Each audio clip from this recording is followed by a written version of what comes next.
a window on a foreign place, thinking what to do if I'm beyond repair. I don't even really care. Oh, where it's going, I don't mind, but I ain't gotta lose this time. So forgive me now. Pelaku ekonomi memiliki 4 sektor. Yang pertama ada rumah tangga, perusahaan, pemerintah, dan luar negeri. Tetapi yang kita bahas kali ini hanya ada 2, yaitu pemerintah dan luar negeri. Ekonomi para bergerak ada 4, meliputi yang pertama, yang kedua, yang ketiga, dan yang keempat. 4 instrumen utama pemerintah untuk mempengaruhi perekonomian. Yang pertama ada perpajakan, yang kedua ada pembelanjaan, yang ketiga ada transfer payment, dan yang keempat ada regulasi.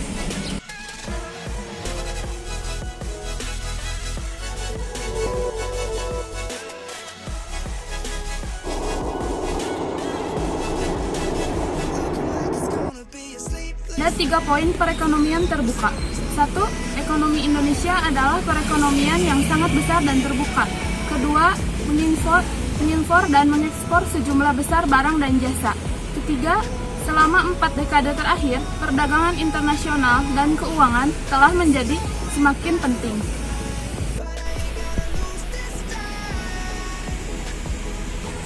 Arus barang terdiri dari 3, yaitu ekspor, impor, ekspor neto. Ekspor adalah barang dan jasa yang diproduksi di dalam negeri dan dijual di luar negeri. Impor adalah barang dan jasa yang diproduksi di luar negeri dan dijual di dalam negeri.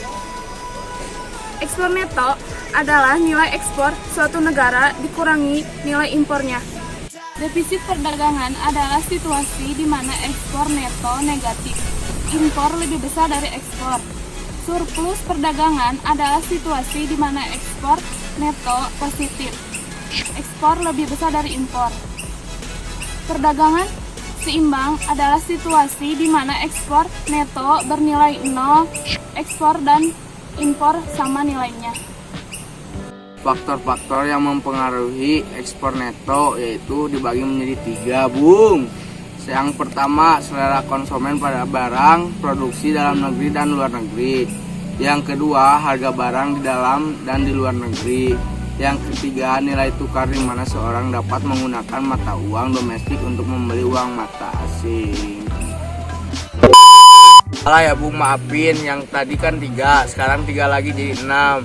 Yang keempatnya, pendapatan konsumen di dalam dan di luar negeri. Yang kelima, biaya mengirimkan barang dari suatu negara ke negara lain.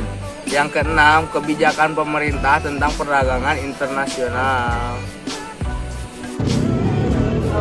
Kegiatan ekspor dan impor merupakan kegiatan perdagangan antara negara. Kegiatan ini biasanya berkaitan dengan perdagangan internasional. Perdagangan internasional ini dapat terjadi karena perbedaan sumber daya yang dimiliki masing-masing negara berbeda. Hal ini bisa saja karena bentang alam yang berbeda dan sumber daya manusia juga yang berbeda.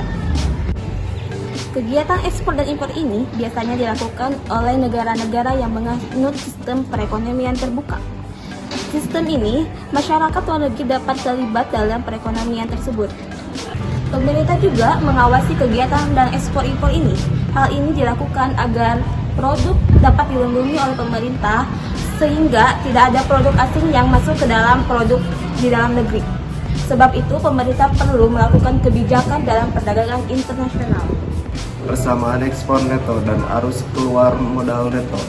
Ekspor neto NX dan arus keluar modal neto NCO berhubungan sangat dekat. Untuk perekonomian secara keseluruhan NX dan NCO harus saling menyeimbangkan sedemikian hingga NCO sama dengan NX. Persamaan ini muncul karena setiap transaksi yang mempengaruhi salah satu sisi persamaan ini juga mempengaruhi sisi lain dengan jumlah yang sama.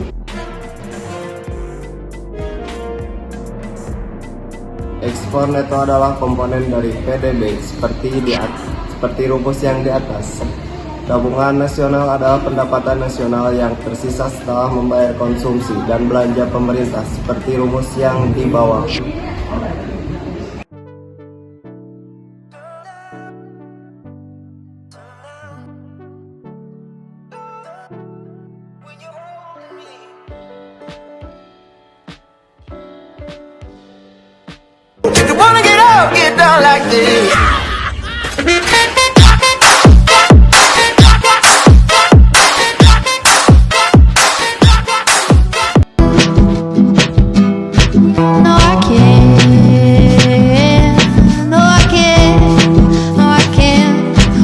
you get